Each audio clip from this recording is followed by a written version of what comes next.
দিনটা ছিল সোমবার। প্রতিদিনের মতো কলেজের জন্য বের হয়েছি। তখন মনে হয় সকাল 7:30 বাজে। প্রাইভেট পড়তে যাচ্ছি এখন। সেখান থেকে সোজা কলেজে যাব। অনেকক্ষণ ধরে হাঁটছি। উফ, অসহ্য। একটা রিক্সা যদি পাইতাম। হেঁটে হেঁটেই যাওয়া লাগবে মনে হয়। এখন আবার কে কল দিছে?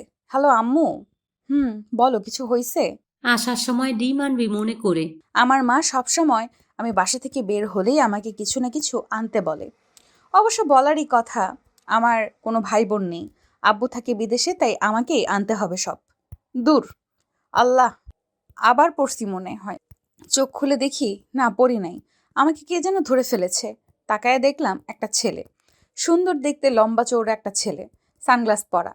এ কি, কারের মধ্যে হেলান দিয়ে এক হাত দিয়ে আমাকে ধরে রেখেছে। এখন হুঁশ আসলো আমার। সাথে সাথে সিধা হয়ে দাঁড়ালাম। উনি আবার ফোন টিপা শুরু করলেন। এমন ভাব ধরছেন যেন কিছুই হয়নি। ফাইন, একটা ধন্যবাদ দিলাম রীতি অনুসারে। ধন্যবাদ।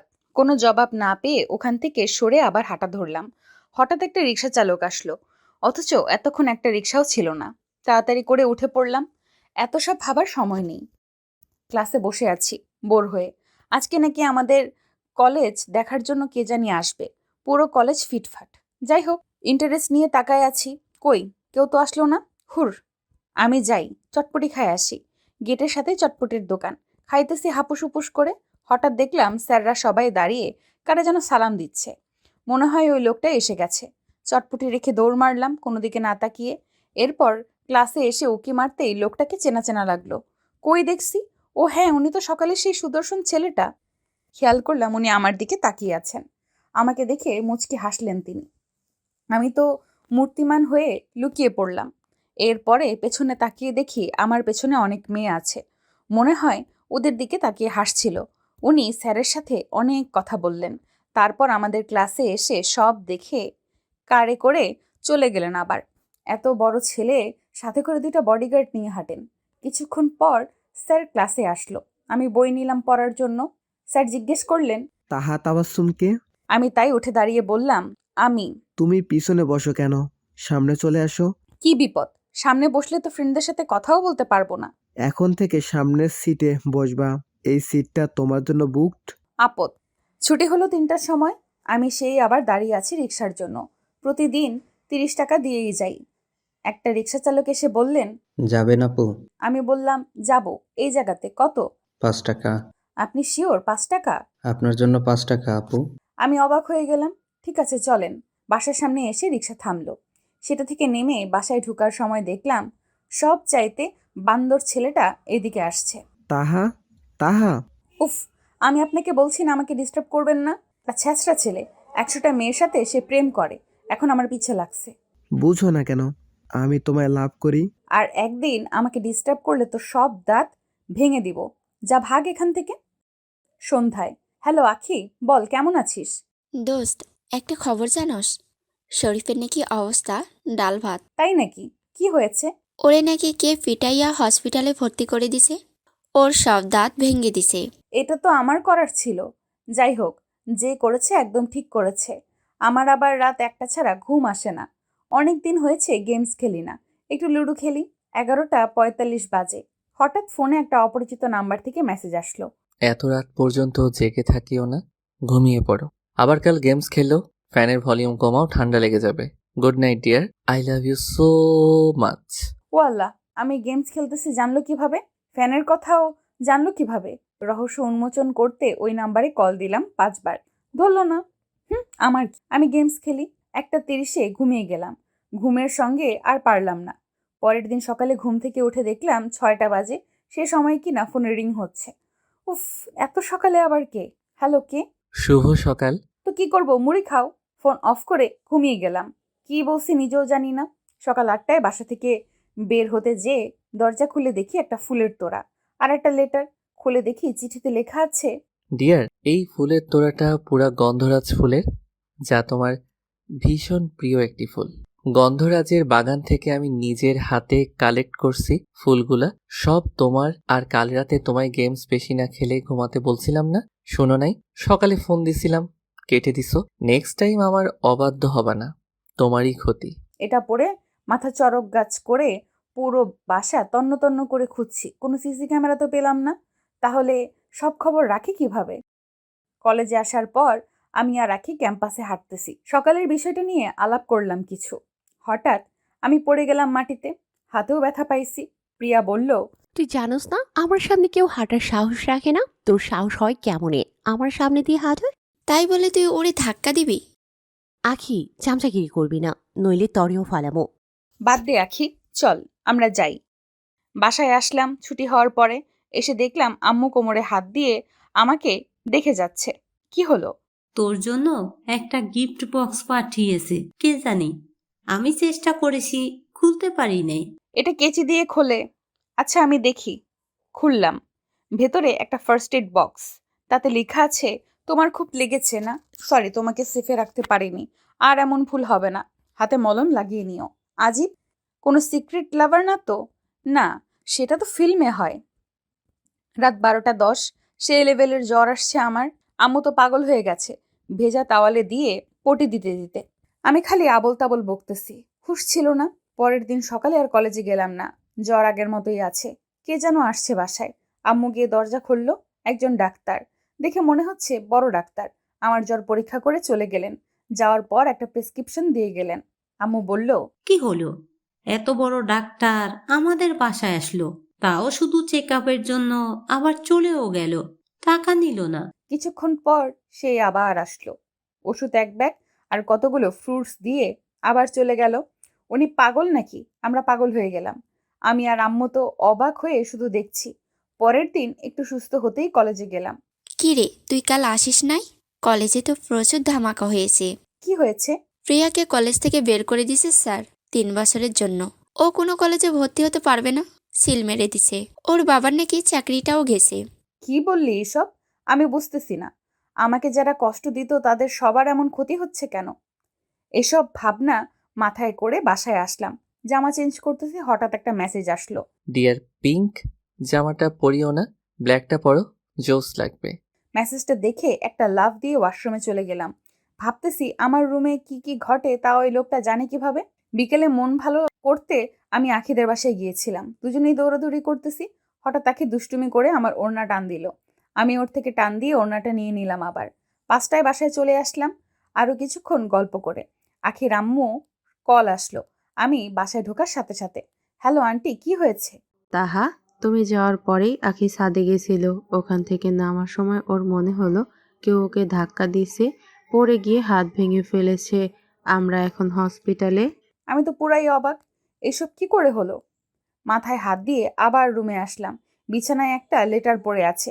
চিঠিতে লেখা আছে, ডিয়ার, তোমার ওড়না ধরার অধিকার শুধু আমার।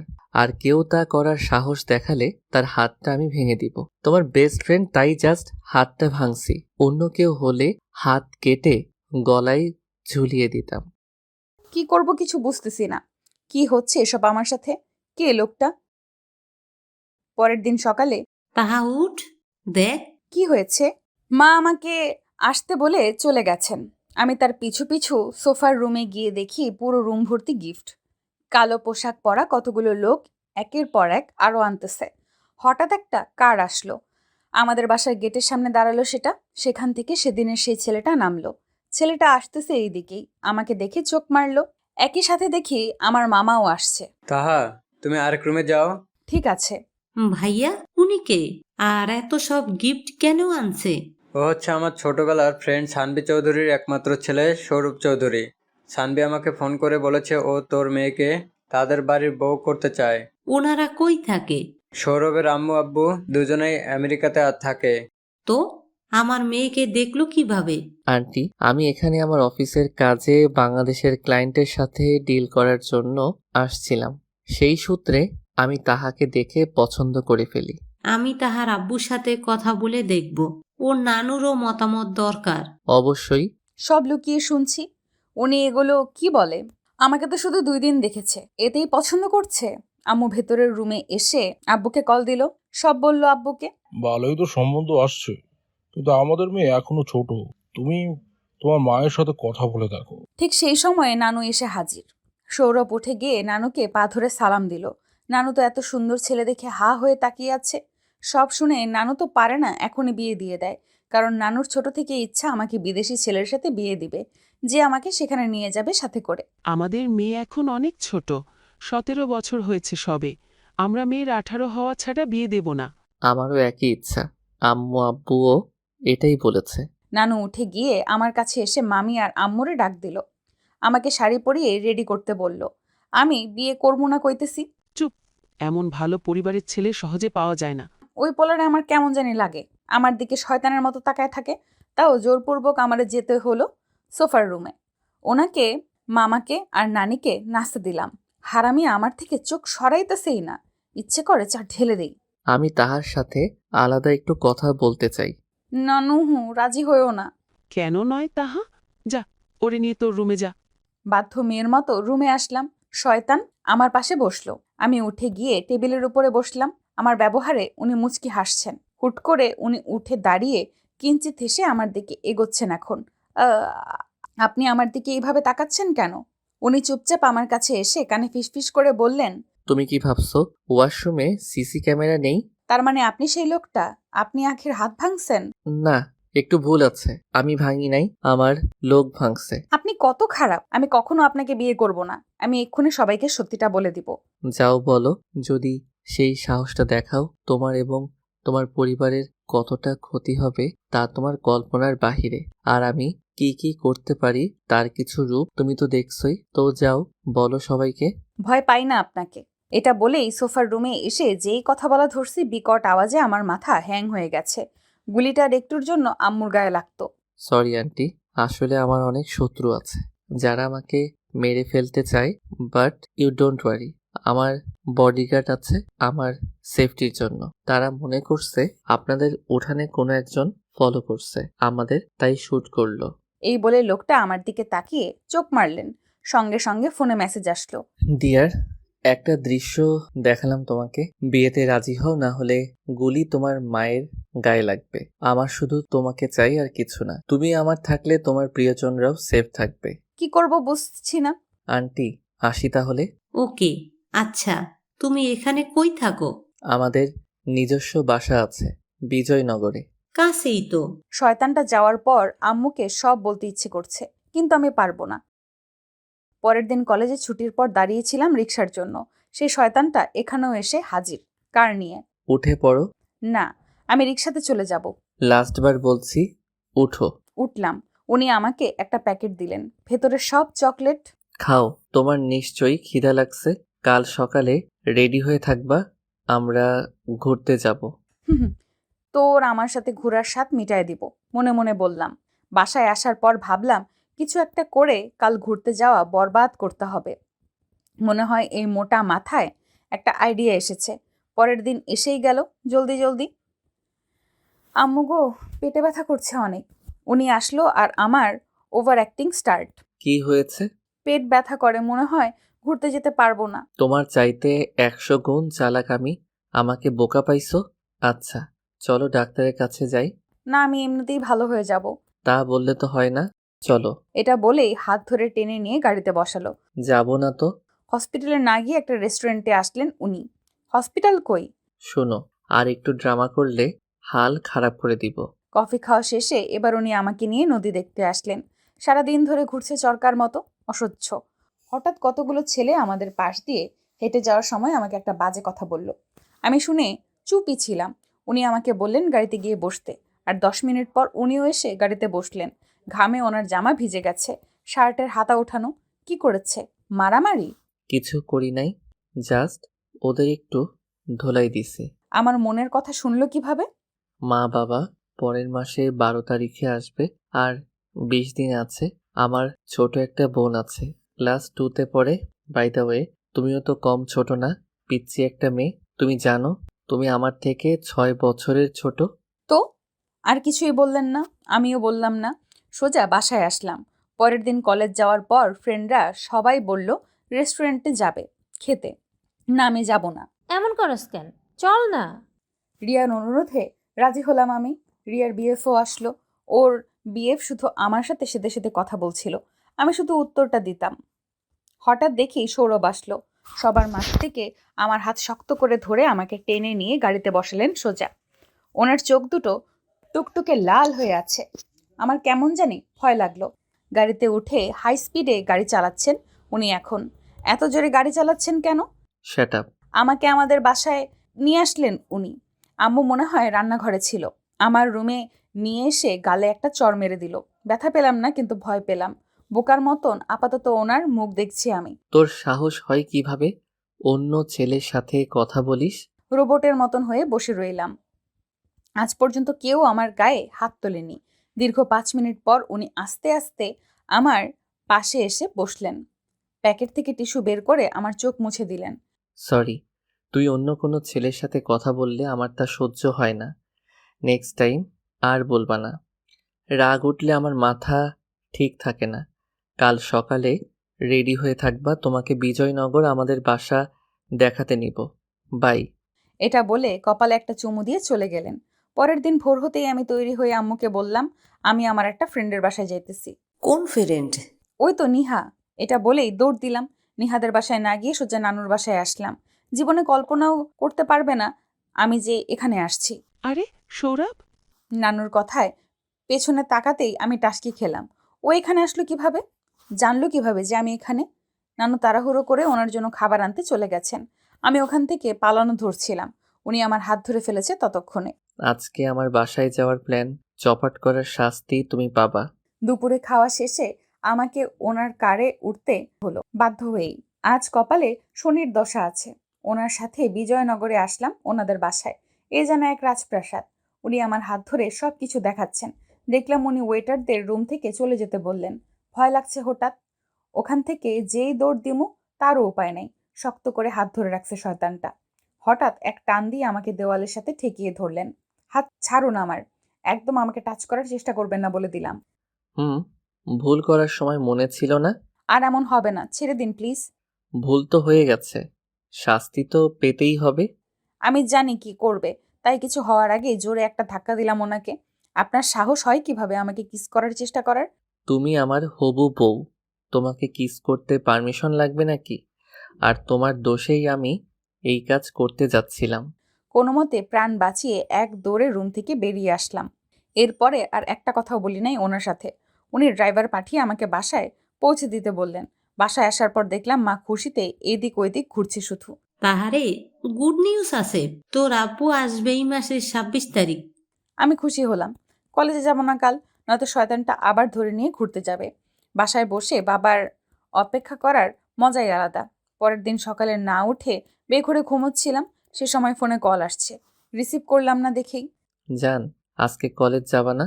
একদম আমাকে জান ডাকবেন না, উফ বলেই কল কেটে দিয়ে ফোন অফ করে দিলাম। ঘুমাচ্ছি শান্তিতে। হঠাৎ খেয়াল করলাম খোঁচা খোঁচা কি যেন গালে লাগছে। চোখ মেলে তাকাতেই দেখি কারোর বুকে আমার মাথা। গালটা ওনার গালের সাথে লেগেই খোঁচা লাগলো। লাফ দিয়ে উঠে গেলাম। চিৎকার করব ওই সময় উনি আমার মুখ চেপে ধরলেন।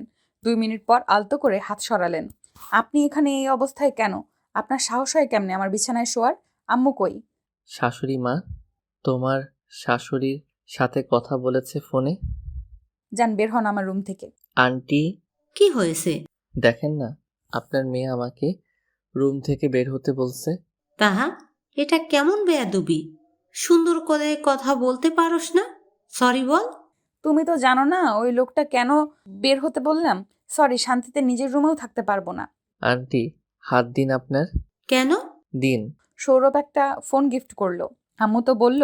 এত টাকা খরচ করার কোনো মানে আছে? সমস্যা নাই, রেখে দিন। আম্মু না গললেই হয়। আজ এখানে দুপুরে খেও বাবা। ইস, গলে গেল রে। সৌরভ দাঁত কেলিয়ে চেয়ে আছে, যেন রুমটা তারই, আমি অতিথি। আশ্চর্য। যান আমার রুম থেকে, আমি চেঞ্জ করব এখন। গেলেও কি না গেলেও কি, আমি তো সব দেখি। স্টুপিড, বের হন বলছি। কথাটা বলে ওনাকে রুম থেকে বাহির করে দিয়ে দরজা লাগিয়ে দিলাম। কি জ্বালা রে বাবা। আম্মু রান্না করে, আমাকে ডেকে বললেন পরিবেশন করতে। হি, এমন ঝাল নুন দিছি না আজকে বাপ বাপ করে পালাবে। সৌরভ খাবারটা 1 চামচ মুখে দিয়েই বুঝেছে যে আমি খাবারের 12টা বাজিয়ে দিয়েছি। খাও চান্দু, খাও। আন্টি, বেসিনটা কই? তাহা, যা সৌরভকে বেসিনের কাছে নিয়ে যা। আসেন। বেসিনে যেতেই এক টান দিয়ে চেপে ধরলো উনি আমাকে। ছাড়ুন, শুরুতেই বলছি, তা না হলে আমি কিন্তু চিৎকার করব। সৌরভ ঝালে হাঁপাচ্ছে। চিৎকার করো। আম আর কইতে পারলাম না। ছুঁয়ে ফেললো ঠোঁট জোড়া। নিজের সব শক্তি দিয়ে ওনাকে সরানোর চেষ্টা করেও পারছি না। এমন লম্বা চওড়া পোলার সাথে শক্তির জোরে পারা যাবে না, যা বুঝলাম। তাহা, সৌরভ, তোমরা কোথায়? আম্মুর ডাকে শয়তানটা ছাড়লো আমাকে। স্ট্যাচু হয়ে আছে আমি এখনো। পরের বার এমন শয়তানি করলে কি হবে বুঝছো নিশ্চয়ই। উনি বেশি থাকলেন না, চলে গেলেন তখনই। কাল আব্বু আসবে, বাসায় নানা আয়োজন, আর ডিস্টার্বের জন্য শয়তানটা তো আছেই। সকাল থেকে ওড়না দিয়ে টানাটানি করে। আমার আর একটু শক্তি থাকলে মেরে আলু ভর্তা বানিয়ে দিতাম। কিছু করতেও ভয় লাগে। দুপুর 2:32। আব্বু আসছে তখন। আমি আব্বুকে জড়িয়ে ধরবো, ওই সময়ে শয়তানটা কোথা থেকে দৌড়ে এসে হাজির। শ্বশুর মশাই। আব্বু তো অবাক হয়ে দাঁড়িয়ে আছে। সৌরভের এমন ব্যবহারে আম্মুও অবাক। সৌরভ গিয়ে আব্বুকে পা ধরে সালাম দিল আর বলল, আসার সময় কোনো প্রবলেম হয় নাই তো? ড্রাইভার কই? এটা বলে উনি গিয়ে ড্রাইভারকে টাকা দিলেন। গাড়িটা তোমার? জি, আপনাকে রিসিভ করার জন্য পাঠাইছি আমি। আব্বু আম্মুকে ফিসফিস করে বলছে, ছেলে তো ছবির থেকেও সুন্দর, কচু সুন্দর, একটা বানরের মতো লাগে। সবাই বিকেলের নাস্তা শেষে কথা বলছে বিয়ের অ্যারেঞ্জমেন্ট নিয়ে। আমার জন্মদিন এই মাসের 18 তারিখ। 25 তারিখে গায়ে হলুদ। পালায় যে যাব তারও উপায় নেই। রাস্তাঘাটে সব ওনার লোক। হ্যালো, কিরে রেশমি, ভালো আছিস? হ্যাঁ আম্মা, ভালো আছি। তুমি কিছু বলবে? তোর খালাতো বোন টিয়া তো আমেরিকাতে থাকে, ওরে বলে সৌরভের পরিবারের খবর নিছি। ছেলে নাকি ওখানের বড় ব্যবসায়ীদের মধ্যে একজন, আর ওনাদের বাসায় টিয়া গিয়ে সব দেখে আসছে। যাক, আলহামদুলিল্লাহ। আম্মু, আমি এত তাড়াতাড়ি বিয়ে করতে চাই না। দেখ, এমন ভালো ছেলে পাওয়া যায় না সহজে। সৌরভ তোকে সুখে রাখবে। বাবা মায়ের আপত্তি দেখে আর কিছু বললাম না আমি। রাতে ফোন আসলো সৌরভের, কল করেছে ধমক দিতে। তোমাকে বেশি সাহস দেখাতে মানা করি নাই? কোন সাহসে বলো যে বিয়ে করবা না? বিয়ে না করে যাবা কই? এখনো সময় আছে, শুধরে যাও, না হলে পরিণাম খারাপ হবে। কষ্ট তুমিই পাবা, তার জন্য তুমি দায়ী থাকবা। আমি আপনাকে ঘৃণা করি। অনেক দিন কেটে গেল, আজ সৌরভের বাবা মা আর ওনার ছোট বোন আসবে। আমাদের বিজয়নগরে ওনাদের বাসায় ইনভাইট করেছেন ওনারা। তারা আসার আগে সৌরভ আমাকে মেসেজ করেছে। ডিয়ার, ব্ল্যাক ড্রেসটা পরে আসবা। আমি জামাটা পরি নাই ইচ্ছে করে, নীল একটা জামা পরে গেছি।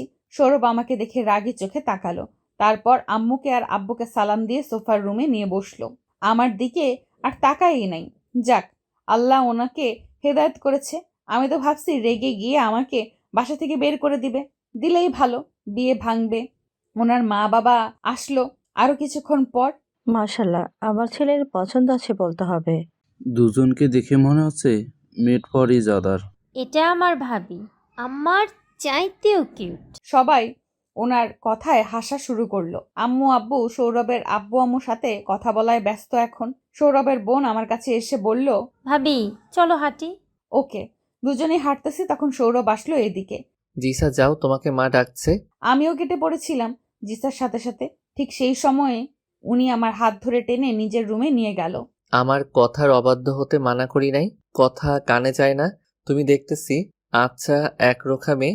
এই টাইপের বদ স্বভাব ঠিক করতে আমার একদিনও লাগে না। আর তুমি তো। আপনার কথায় চলতে হবে কেন? আমি আপনাকে ভয় পাই না। আমার উপরে নিজের জোর দেখাবেন না। হ্যাঁ, দেখাবো না, কারণ আজকের পর থেকে আমি তোমাকে অর্ডার করা লাগবে না, তুমি নিজেই সব করবা। এটা বলেই আমাকে ধাক্কা দিয়ে বিছানায় ফেলে দিলেন উনি। ভাবলাম কি না কি করবে। উনি সোজা ওয়াশরুম থেকে এক বালতি এনে আমার হাত ধরে আবার দাঁড় করিয়ে পানি ঢালেন একেবারে আমার মাথার উপর। এরপর আমার হাত ধরে সোফার রুমে নিয়ে আসলেন উনি। কি সৌরভ, তাহার এই অবস্থা কেন? এমন ভিজেছে কিভাবে? আমাদের বাসার পাশে যে সুইমিং পুলটা আছে, তাহা ওটাতে পড়ে গেছিল। ও তো সাঁতার জানে না, তাই আমি ওকে তুললাম। দেখো, আমিও ভিজে গেছি। এত কিছু হয়ে গেল, তাহা তুমি ঠিক আছো?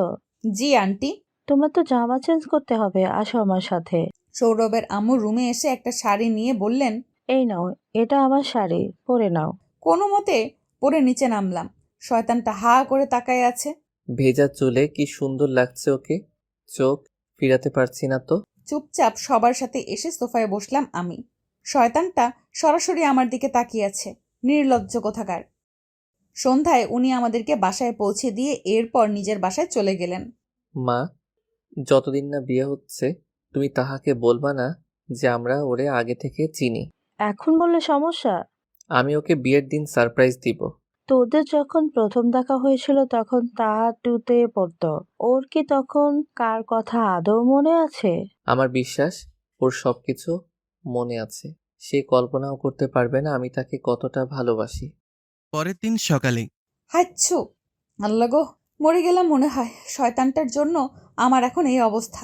নাক মুছতে গিয়ে হঠাৎ দেখি সৌরভের পুরো পরিবার এসে হাজির। তোমার এমন অবস্থা হলো কিভাবে? সব আপনার ছেলের জন্য, মনে মনে বললাম। জানি না। আসলে মা, তাহা কাল যে পানিতে পড়ে গেছিল তাই মনে হয়। আমাকে এক বালতি পানি দিয়ে চুবাইছিলা, ওই কারণে। আমাকে দেখা শেষে সবাই সোফার রুমে চলে গেল, শুধু শয়তানটা বাদে। কি হলো যান রুম থেকে। আমার একে তো সর্দি, তার উপরে মুখ দিয়ে শ্বাসও নিতে পারছি না। অনেক কষ্ট হচ্ছিল। চোখ দিয়ে পানি বেয়ে বেয়ে পড়ছে ওনার এরকম লুক দেখে। হঠাৎ কি বুঝে গেলেন উনি। কাশতে কাশতে অজ্ঞান হওয়ার মতো অবস্থা হয়ে গেছে আমার। সরি, আমি ভুলে গেছিলাম তোমার যে সর্দি। আমার তাকানো দেখেই তোমার এমন হয় কেন? আমার কষ্টটা আপনি কখনো বোঝেন নাই, বুঝবেনও না। ও তাই? এটা বলেই উনি আমার টেবিলের ড্রয়ারে কি যেন খোঁজা শুরু করলো। ব্লেড নিল একটা, তারপর আমার দিকে তাকিয়ে নিজের হাতে কয়েকটা টান দিয়ে ফেলে বললেন, আশা করি এখন তোমার কষ্টটা বুঝছি। আপনি কি পাগল? এটা বলে ওনাকে ধরে বিছানায় বসিয়ে হাতে ব্যান্ডেজ করে দিলাম। আমি এক পাগল, আমার কপালে জুটেছে আরেক পাগল। আমি জানি তুমি আমায় ভালোবাসো। মনে মনেই বলল সৌরভ। সবাই আমাদের বিয়ে নিয়ে কথা বলছে বাহিরে। দাঁড়াও, একটা কথা বলে আসি। আমার একটা কথা ছিল। হ্যাঁ বলো বাবা। বিয়ের সবকিছু যদি ঢাকায় হয় কেমন হয়? ওখানকার সবকিছুই মোটামুটি ভালো। এটা তো আমার ইচ্ছে ছিল যে ঢাকায় আমার বিয়ে হবে। উনি জানলো কিভাবে? তাহলে তো ভালোই হয়, দুই পরিবার একসাথে থাকবে। জুনের 21 তারিখে এঙ্গেজমেন্ট। আমরা ঢাকায় চলে এলাম সবাই। সৌরভ বিরাট একটা হোটেল বুক করেছে। আমরা সবাই এখন ওই হোটেলে। আজ আমার জন্মদিন, কিন্তু সবাই এমন ঠান্ডা কেন সেটাই বুঝছি না। আমার জন্মদিন ভুলে গেছে নাকি? শয়তানটাও তো এখনো উইশ করেনি। কচু। ম্যাম, এটা আপনার। একটা গাউন, কিন্তু কে পাঠালো? ভেতরে দেখি একটা লেটার। ডিয়ার, জামাটা পরে বিকালে হোটেলের সামনে আসিও। সাথে আমার শ্বশুর শাশুড়িকেও আনবা। ও, ওই শয়তানটার কাজ তাহলে। আমি বিকেলে রেডি হয়ে হোটেলের সামনে গেলাম। সৌরভ আমাদের নিয়ে একটা পার্টি সেন্টারে আসলো। বিরাট একটা হল, চারদিকে আমার ক্যান্ডিড ছবি সব। আমার ছোটবেলা থেকে এখন পর্যন্ত সব ছবি। দেখে মনে হচ্ছে আমার চারপাশে ওনার লোক ছিল আর খালি আমার পিক তুলেছে। কিন্তু উনি তো বলল আমাকে ইদানিং দেখছে। হায় রে, এত মানুষ কেন? এমন জানলে আরেকটু সাজুগুজু করতাম। এই পোলা আমার মনের খবর জানলো কেমনে? হঠাৎ সৌরভ আমার হাত ধরে হলের মাঝখানেই দাঁড় করালো। বিরাট একটা কেক আনা হলো, চকলেট কেক। শুভ জন্মদিন। ধন্যবাদ দিলাম ওনাকে। সবাই আমাকে বার্থডের উইশ করলো। কেক কাটলাম। ওনার আব্বু আম্মুকে, নানুকে, জিসাকে কেক খাওয়ালাম। সৌরভকেও খাওয়ালাম। আচ্ছা, একটা কথা বলেন, আমার এত পুরনো ছবি পাইলেন কই? টপ সিক্রেট, বিয়ের দিন জানতে পারবা। ঢং। যাই হোক, অনেক ভালো কাটছে দিনটা। রাত তখন 10টা বাজে। উনি আমাকে মেসেজ দিলেন, ডিয়ার, আমার রুমে আসো। আমি মেসেজ দিলাম, না আসবো না, এত রাতে গেলে লোকে কি ভাববে। আর একবার বলো, আসবা না? আসতেছি। ফোন রেখে সোজা ওনার রুমে গেলাম। লাইট অফ ছিল। কই আপনি? কেউ একজন আমার হাত ধরলো টান দিয়ে, তারপর বারান্দায় নিয়ে গেল। সেখানে মোমবাতি জ্বলছিল, একটা ছোট্ট কেক রাখা, পুরো চকলেট কেক। এই কেকগুলো আমি লাইক করি, কিন্তু মুখে লেগে যায়, ওটা বিরক্তিকর লাগে। কেক কাটো। আমি চুপচাপ কেক কেটে ওনাকে খাইয়ে দিতে লাগলাম। খেলো না। আমারও এত শখ নাই সেদে খাওয়ানোর। কেকটা এত মজা ছিল যে পুরোটা নিয়ে খেয়ে ফেলেছি। এত টেস্ট ছিল, লোভ সামলাতে পারিনি। কি হলো, আপনি খান না কেন? এখন খাবো। এটা বলেই আমার গালে লেগে থাকা চকলেটগুলো খেয়ে নিল আঙুল দিয়ে নিয়ে। এক ধাক্কা দিলাম ওনাকে। ছি, এগুলো কেউ খায়? আমার তো দেখেই বমি পাচ্ছে। ওনার সাথে কথা বলায় ব্যস্ত ছিলাম। কিছুক্ষণ পর হঠাৎ দেখলাম আমার ওড়নাতে আগুন লেগে গেছে। মোমবাতি থেকে। ওনার গায়ে যাতে না লাগে ওনাকে জোরে ধাক্কা দিয়ে সরিয়ে দিলাম আমি। কি হলো? এটা বলেই সৌরভ খেয়াল করলো তাহার ওড়নাতেই আগুন লেগেছে, তাই আগে সে ওকে ঠেলা দিয়েছে। সৌরভ তাড়াতাড়ি করে ওর ওড়নাটা টান দিয়ে ফেলে দিল নিচে। তাহা খুব ভয় পেয়ে গেছে। আমার জন্য এমন হয়েছে, আজ যদি ওর কিছু হয়ে যেত। ওর চোখে মুখে ভয় দেখে ওকে শক্ত করে জড়িয়ে ধরলাম। হাত পুড়ে গেছে কিছুটা, ওনাকে বলবো না, না হলে ব্যথা ফিল করার জন্য নিজের হাত পুড়বে এবার। নাও আমার শার্টটা পরে নাও, তোমাকে রুমে দিয়ে আসি, চলো। পরের দিন সকালে আমরা দুজন পরিবারের সকলের নাস্তা একসাথে বসে করতেছি। সৌরভ আমার সাথে বসলো। আমি হাত ওড়না দিয়ে ঢেকে রেখেছি, না হলে দেখে ফেলবে। শয়তানটা পা দিয়ে খালি খোঁচা মারছে। এর ভেতরে খাবার কি ঝাল, পানি পানি। সৌরভ পানি এগিয়ে দিল। ওয়েটার। জি স্যার। আমি তোমাদের মানা করি নাই খাবারে বেশি ঝাল দিবা না, আমি আলাদা টাকা দেই নাই এর জন্য। আর এমন হবে না স্যার।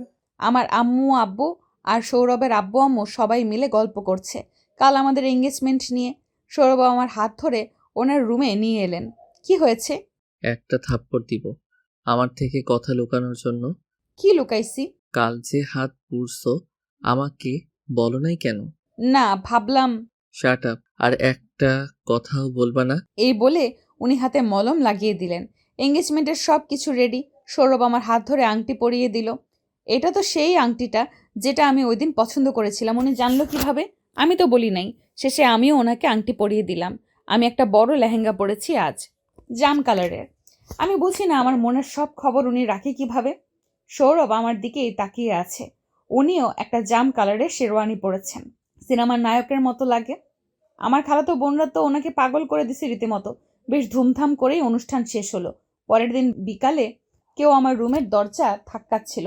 আমি ভাবলাম নানু হতে পারে, কিন্তু জানতাম না নানু বাথরুমে ছিল। গিয়ে দরজা খুললাম।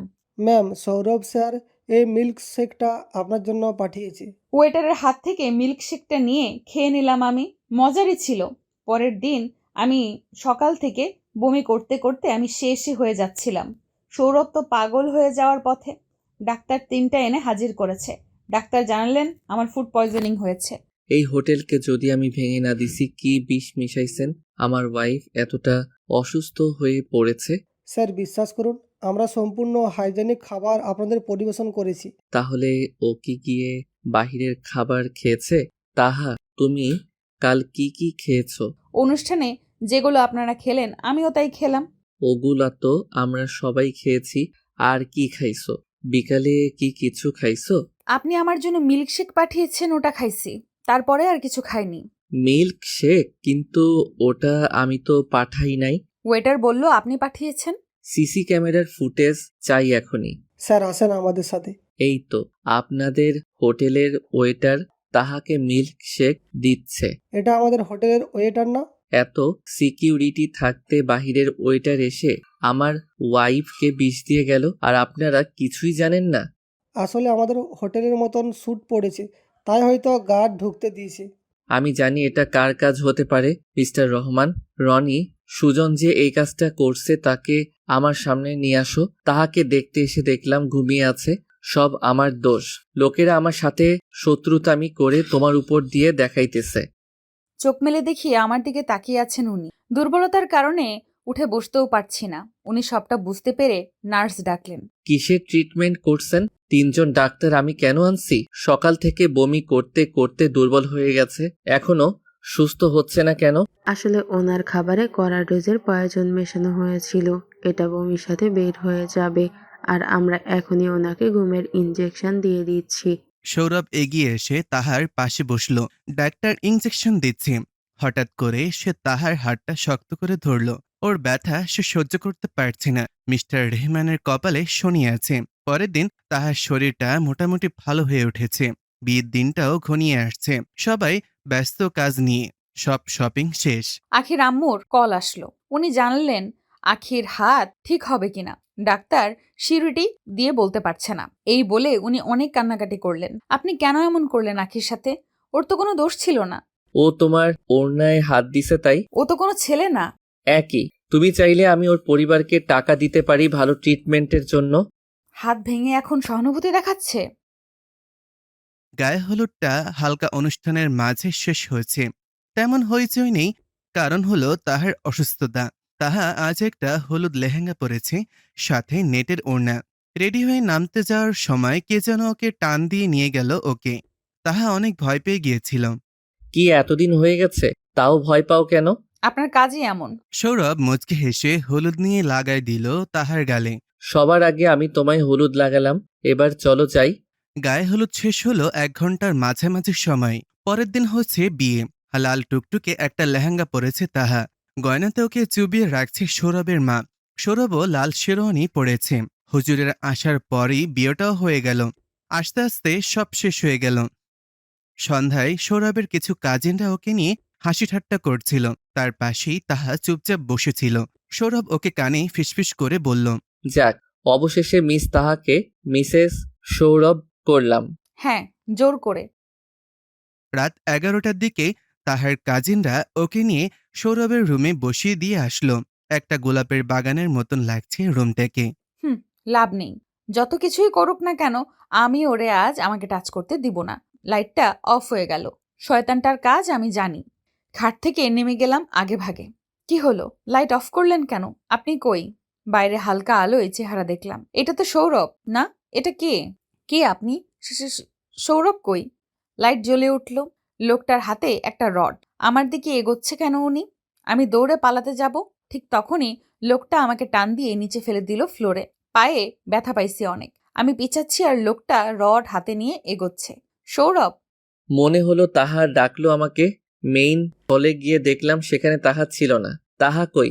মা বলল, তাহাকে তোর কাজিনরা তোর রুমে নিয়ে গেছে। দেরি না করে এক দৌড়ে আমার রুমে গেলাম। তাহা তাহা কই তুমি? হঠাৎ নিচে তাকিয়ে দেখি তাহা নিচে পড়ে আছে, রক্ত ওর মাথার চারিদিকে।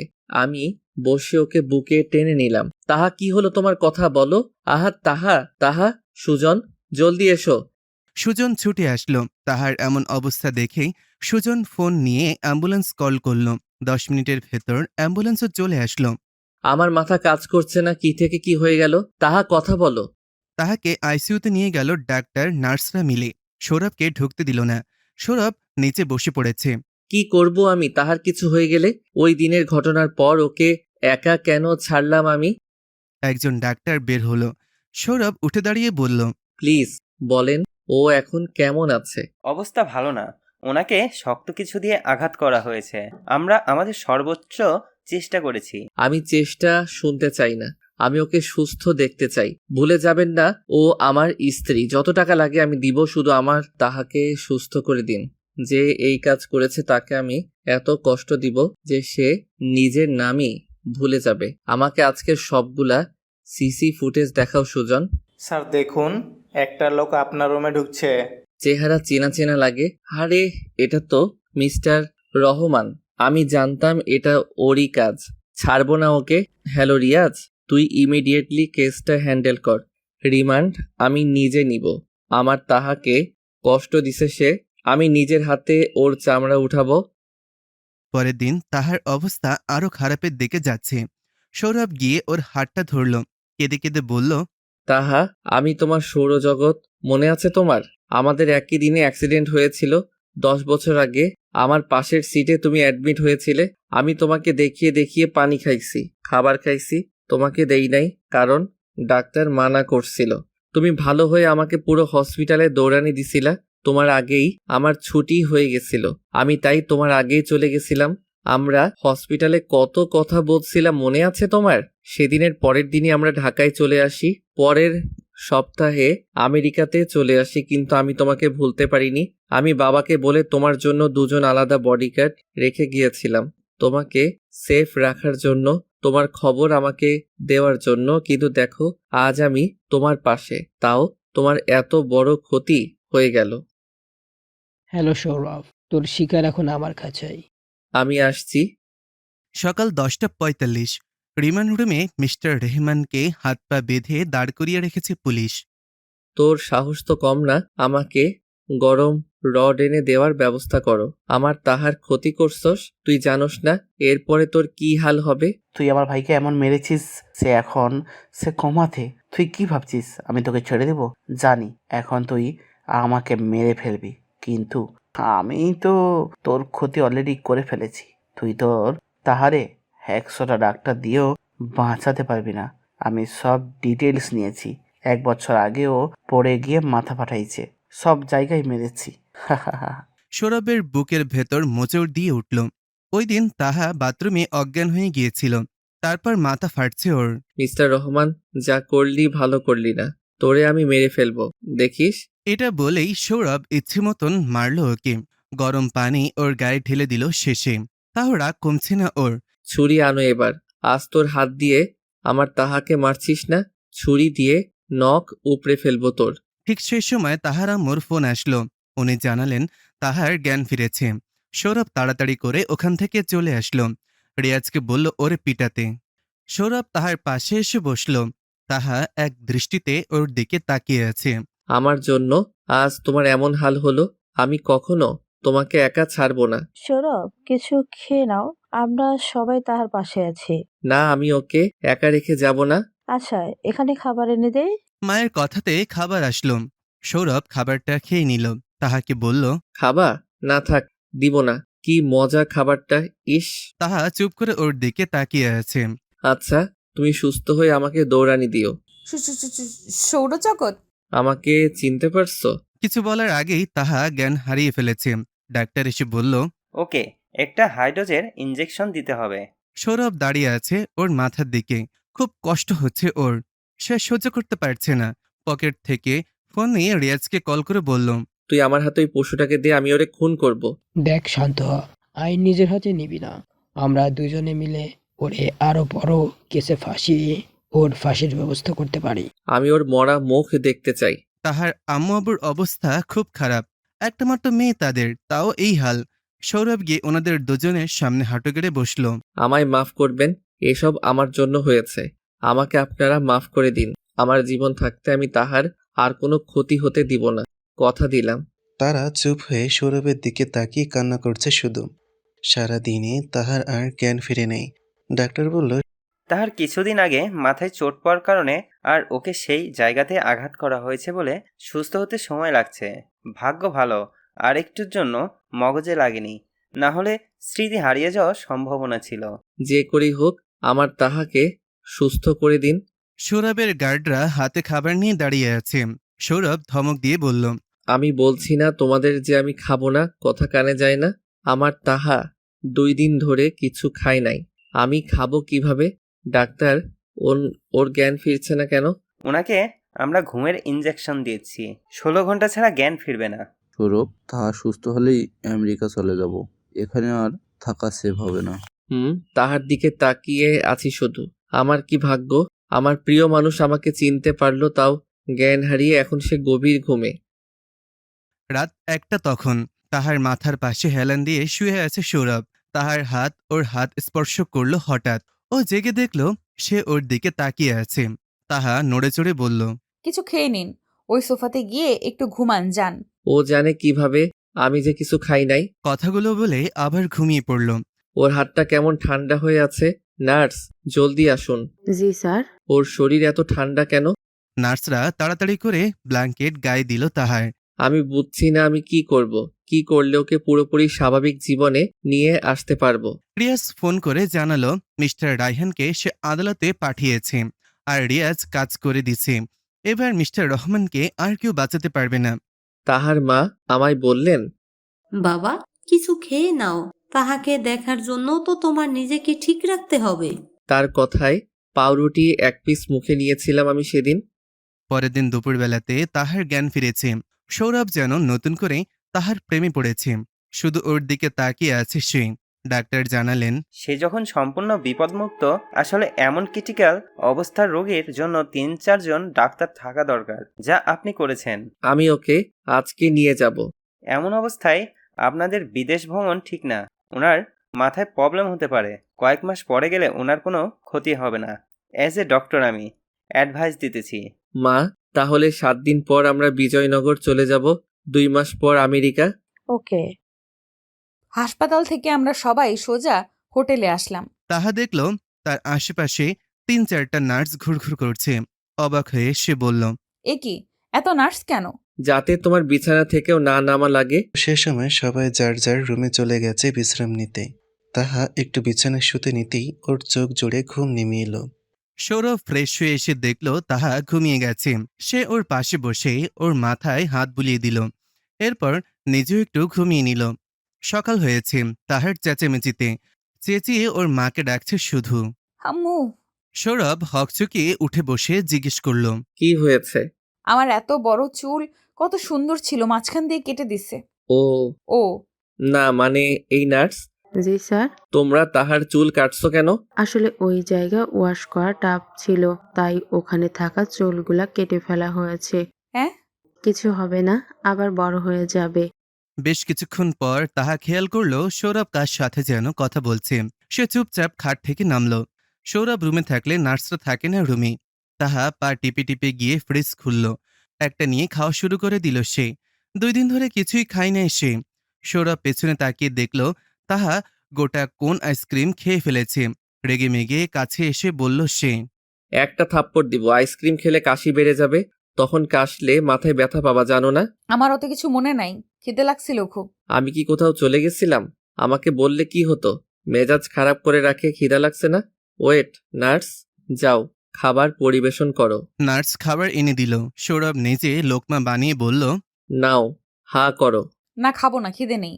সৌরভ মুখ টিপে ধরে সব খাবার মুখের মধ্যে পুরে দিল। তাহা আস্তে আস্তে চিবোচ্ছে। সৌরভ চলে গেল রাগ করে। তাহা কেঁদে কেঁদে বলল, আমার দোষ সব। কি করব, ওনাকে খাবারের কথা বলতে লজ্জা লাগে। আইসক্রিম খেলে যে ক্ষতি আমি কি জানি? কিছুক্ষণ পর নার্স ছুটে সৌরভের কাছে গিয়ে বলল, স্যার, স্যার, কি হইছে? তাহা ম্যাম বমি করেছে।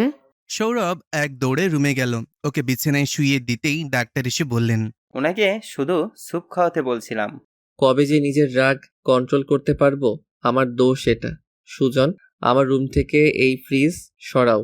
তাহা ওর দিকে ভয় ভয় চোখে তাকিয়ে আছে। কি? কিছু না। সরি। আচ্ছা, আমার ফোন কই জানেন? এই নেন, গ্যালারিরে তো মার্কেট বানায় রাখছো। আপনার কি? আপনি আমার ফোন চেক করছেন কেন? তুমি আমার বউ, আমি চেক করতেই পারি। সে সময় জিছা তাহাকে দেখতে আসে। ওর সাথে বসে বসে গল্প করছে এখন তাহা। সৌরভ এসে বলল, জিসা, যা তোর রুমে যা, পড়া নাই। জিসা মুখটা বাঁকিয়ে চলে গেল আবার।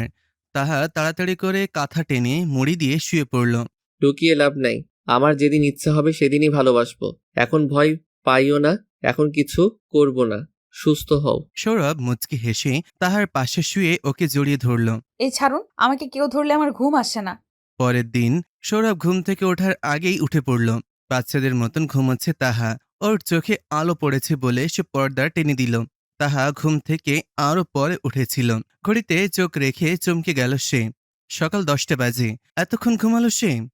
তোমাকে ঘুমের ওষুধ দিছে তাই? নাস্তা আসার পর থেকে তাহা ইচ্ছে মতন খাচ্ছে। খুব খিদা লেগেছিল ওর। সৌরভ বসে বসে ওর খাওয়া দেখছে। তাহা আবারও বলল আনতে। ওর পেট ভরে নাই। হা হা হা হা হা। এত হাসির কি আছে? ওকে, খাবো না। ওকে সরি। নার্স, যাও আরো আনো। না, খাবো না। খাবা? না। নার্স, যা বলেছি করুন। আমি হলরুম থেকে আসতেছি, আমার ক্লায়েন্টরা আসছে। তাহার রুম থেকে নড়বা না, আপনারা সবাই ওর দিকে খেয়াল রাখবেন। টাটা। তাহা ঠিক করলো গেমস খেলবে। গেম খেলতে খেলতেই ঘুমিয়ে পড়ল সে। সন্ধ্যা 6টা বাজে। ঘুম ভেঙে গেল ওর। চোখ মেলে তাকিয়ে দেখল সৌরভ ওকে জড়িয়ে ধরে আছে। ওর গায়ে এক অন্যরকম গন্ধ। উনি তো ঘুমিয়ে আছে। জোরে জোরে সুবাসটা নিলাম ওনার গায়ের। অন্যরকম ফিলিংস, নেশার মতো লাগছে। বাথরুমে গিয়ে গোসল করার জন্য গায়ে পানি দিতেই এ কি, আমি এখন কি করব? মাথায় তো ব্যান্ডেজ, পুরো ভিজে গেল। তাহা, কই তুমি? মানে না, মানে দরজা খুলো। না না না না না। দরজা ভেঙে ফেলবো। তাহা ভয়ে ভয়ে দরজা খুলল। দরজা খুলতে দেরি কেন? এ কি, তোমার সারা গায়ে পানি? মাথায় ঢালো নাই তো? হ্যাঁ। ইচ্ছা করছে তোমাকে মেরে আবার তোমার মাথা ফাটিয়ে দেই। আম্মু। চুপ, যাও জামা চেঞ্জ করে নাও। আগে ব্যান্ডেজ চেঞ্জ করতে হবে, সেলাইয়ের জায়গায় পানি না গেলেই ভালো। সৌরভের কথায় ডাক্তার আসলো। ব্যান্ডেজে বদলে দিল। সৌরভ বলল আজকে ওরা বিজয়নগর যাবে। ওখানে বৌভাতের অনুষ্ঠান হবে। ওর কথা মতন রাতে সবাই বিজয়নগর এসে পৌঁছালো। তাহার আম্মু আব্বু বাসায় চলে গেছে। আগামীকাল বৌভাত হবে। সব প্রস্তুতি হয়ে রয়েছে। রুমে এসে সৌরভ মুচকি হেসে তাহাকে দেখছিল। তাহা কপাল কুঁচকে বলল, আপনি আমার দিকে তাকিয়ে অমন করে হাসছেন কেন? আর আমার দিকে এগোচ্ছেন কেন? কতদিন হলো? কি? দেখাচ্ছি। তাহা ভয় পেয়ে আগেভাগে খামচি দিল। কি হলো? এত বড় নখ কাটো না কেন? সরেন, আমি ঘুমাবো। এটা বলেই হাঁটা ধরল তোহা। সৌরভ এক টানে ওকে জড়িয়ে ধরল হঠাৎ। তারপর ফিসফিস করে বলল, তুমি এত আনরোমান্টিক কেন? আমি ঘুমাবো ব্যাস। রাত 2টার দিকে সৌরভ খেয়াল করলো তাহা ওকে শক্ত করে জড়িয়ে ধরে আছে। অত সহজে ধরার মতন মেয়ে তো তাহা না। শীত লাগছে নাকি ওর? গায়ে হাত দিয়ে দেখলো প্রচন্ড জ্বর। তাহা উঠো। তাহা, কি? নাও এই ওষুধটা খাও। কেন? তোমার জ্বর তাই। সকালে তাড়াতাড়ি ঘুম থেকে উঠল তাহা। সৌরভ ঘুমাচ্ছে। তাহা বারান্দায় গিয়ে দাঁড়ালো। কত বড় বাড়ি, অথচ এই বাড়ির সামনে নিয়ে কতবার ঢাকা গিয়েছিল সে। জানতই না যে এটা হবে তার শ্বশুর বাড়ি। ভাবতে ভাবতে নিচের বাগানে গেল সে। শিউলি ফুল গাছ দেখে নিচে ঘাসের ওপর বসে সে ফুল কুড়াচ্ছিল। হঠাৎ খেয়াল করলো গায়ে পেছন থেকে চাদর দিল সৌরভ। কখন উঠলেন? তোমার আগেই দেখলাম কি করো। মালা আরেকটা বানালাম, নেন এটা আপনার। পরিয়ে দাও। বাবারে কত লম্বা, নাগাল পামু কেমনে? অনেক কষ্টে পরিয়ে দিল। রুমে গিয়ে ফ্রেশ হয়ে নাও, মেহমান আসা শুরু করবে। কি পরমু তাই ভেবে ওনার রুমে এসে আলমারি খুললাম। ও মা, এত শাড়ি লেহেঙ্গাও আছে তো, কি পরবো তাও বুঝছি না। লেহেঙ্গা পরো, ব্ল্যাক যেটা আছে ওটা। অমান্য করলে আজ তোমার কপালে দুঃখ আছে। 10টার পরে পার্লার থেকে কয়েকজন এসে তাহাকে সাজিয়ে দিল। আম্মু আব্বু ও আসলো। এক এক করে সব আত্মীয় স্বজনও আসা শুরু হয়ে গেছে। তাহা খুব বেশি খুশি তাদের দেখে। সৌরভ সম্পূর্ণ বাসায় 20-30টা বডিগার্ড রেখেছে। তাহার পেছন পেছন 2টা ঘুরছে। আহা, সবাই বিরিয়ানি খাচ্ছে আর আমি বসে বসে স্যুপ খাচ্ছি, কি কপাল। সন্ধ্যায় তাহা আর সৌরভের আম্মু আব্বু ওদের সাথে বাসায় আসলো। তাহার রুম সাজানো হয়েছে। সৌরভ মিটমিট করে হাসতে হাসতে রুমে এসে দেখল তাহা ঘুমে কাতর। এত জেদ উঠল ওর, তাও কিছু বলল না। পরের দিন সকালে তাহা ওকে ঘুম থেকে তুলে বলল, এই নেন আপনার গ্রিন টি। সৌরভ হাত থেকে নিয়ে ফেলে দিল। এমন করলেন কেন? আমার ইচ্ছা, যাও এখান থেকে। প্রায় 2 দিন হয়ে গেল। এই 2 দিন সৌরভ তাহার সাথে খুব বাজে ব্যবহার করেছে। 2 দিন হতেই তাহা শ্বশুরবাড়ি আসলো সৌরভের সাথে। সারাদিন সৌরভ তাহার সামনেও আসেনি। বিকেলে সৌরভ রুমে আসলো। তাহা ঘুমোচ্ছে। ওর কাছে গেল সে। এই কদিনে অনেক খারাপ ব্যবহার করেছে সে, এই ভেবে তাহার কপালে চুমু এঁকে দিল। তাহা জেগে গিয়ে বিছানা থেকে নেমে রুম থেকে চলে গেল জিসার রুমে। সেখানে গিয়ে জিসার সাথে শুয়ে পড়ল সে। রাত 9টায় ঘুম ভাঙতেই টের পেল প্রচন্ড মাথা ধরেছে। চা খাওয়া দরকার। আমি তো জিসার রুমে ছিলাম, এখন দেখি শয়তানটার রুমে। কিভাবে এলাম? এই নেন চা। না। খাও। আচ্ছা, মাথা ধরছে, দেরি না করে খেয়ে নিলাম, না হলে খেতাম না। কাল আমার কিছু বন্ধুরা আসবে ঢাকা থেকে, একটা পার্টি দিব। পরের দিন সৌরভের ফ্রেন্ড আসার পর থেকে পার্টি চলছে। জোরে জোরে মিউজিক চলছে। উফ, মাথা ধরছে। ঠান্ডা কিছু খেলে ভালো লাগতো। ওনার কিছু মেয়ে বন্ধুও আছে, ওরা দেখি খাচ্ছে। আপু, এগুলো কি? কোকো কলা। তাহলে আমাকে একটা দিন। কিন্তু ম্যাম। দিন বলছি। সৌরভ বন্ধুদের সাথে কথা বলায় বিজি। তাহা পুরোটা খেয়ে ফেলল। কেমন জানি লাগলো ওর কাছে। ওরে ভাবালো ভালোই, আরেক গ্লাস খাওয়া উচিত। এমন করে 3 গ্লাস খেয়ে নিল। ওকে গাইস, ওয়েট কর তোরা, আমি আসছি। তাহা কই? হলে গেলাম।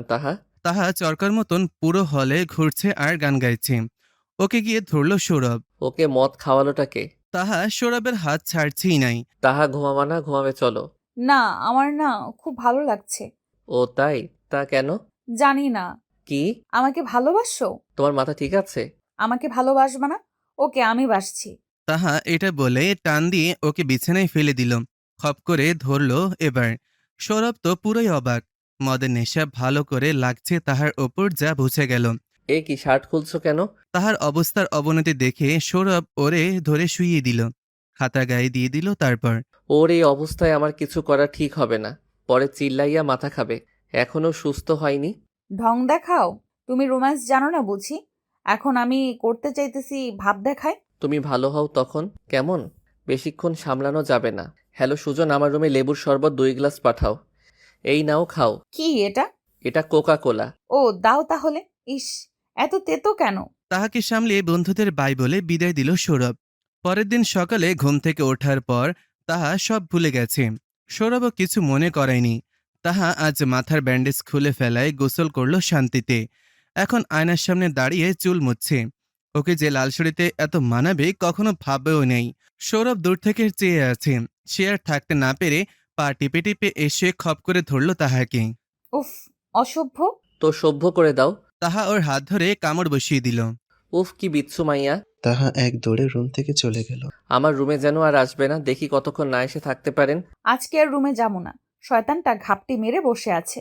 জিসার রুমে যাই বরং। এ কি, সৌরভ দেখি সেখানে, আমি কেটে পড়ি তাহলে। ওই তাহা, কই যাও? না মানে বাথরুমে, এটা বলেই দৌড় দিলাম। তাহা রুমে এসে চুল আঁচড়িয়ে আবার বাগানে গিয়ে বসল। পাশের বাসার আন্টি এসে হাজির। তার নাম মিলি। তো কি ভাবছো? কি? বেবি কয়টা নিবা? 32টা নিব। ওদের পড়াশোনার জন্য একটা স্কুল নির্মাণ করব। সৌরভ, তোমার বউ দেখি মারাত্মক দুষ্ট। কেন, কি হয়েছে? উনি নাকি 32টা বেবি নেবে। কি? সুজন যা যা বলছি মনে আছে? Yes sir. তাহা আয়নায় দাঁড়িয়ে দেখছে সে কি সত্যি বেশি চিকন। হঠাৎ কিশোর যেন আওয়াজ হলো।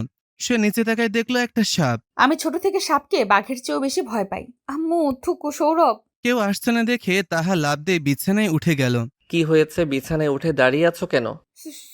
সাপ। আমি তো দেখি না। আমি এই রুমে থাকবো না। তাহলে যাও আরেক রুমে। বিছানা থেকে নামতে ভয় লাগে, আমাকে কোলে তুলুন। শিওর? হ্যাঁ। সৌরভ ওকে কোলে তুলে নিল। এক কাজ হয়েছে। সাদা প্লাস্টিক ছিল সাপটা। নেক্সট টার্গেট হলো কাছে আসা। তাহা কেমন করে যেন সৌরভের কাজটা বুঝে গেল। শয়তানি বুদ্ধি এঁটে মায়ের ঘরে চলে গেল সে। আসবো? আরে তাহা যে, আসো ভিতরে আসো। আম্মু, আপনার ছেলে শুধু আমাকে দিয়ে কাজ করায়, আমাকে রুম থেকে বের করে দেয়, আমাকে খেতে দেয় না, আমাকে ঝাল খাওয়ার পানি খেতে দেয় না। মনে মনে বললাম, আজ শয়তানটা মজা বুঝবে। সৌরভ, এদিকে এত। হ্যাঁ বলো মা, কি হয়েছে? তুই তাহাকে এত চালাস কেন? তুই ওরে রুম থেকে বের হতে বলিস, ওরে দিয়ে কাজ করাস। সৌরভ তাহার দিকে একবার তাকিয়ে বলল, আর করব না, এখন যাই, কাজ আছে কিছু।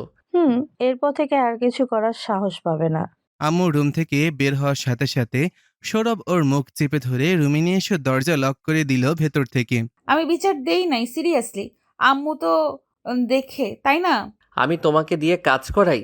ওকে আসো আমার পা টিপো। না, শখ কত। বেশি কথা কইলে 32টা বেবির মা হবার কাজ সহজ করে দিব।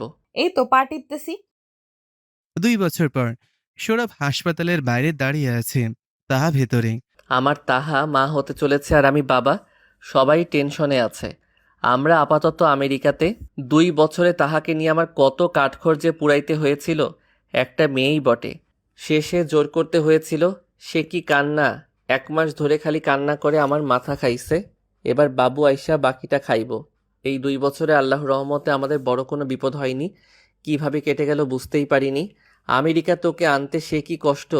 গড়িয়ে গড়িয়ে কান্না করছে। ওর মা বাবা ছাড়া আসবে না।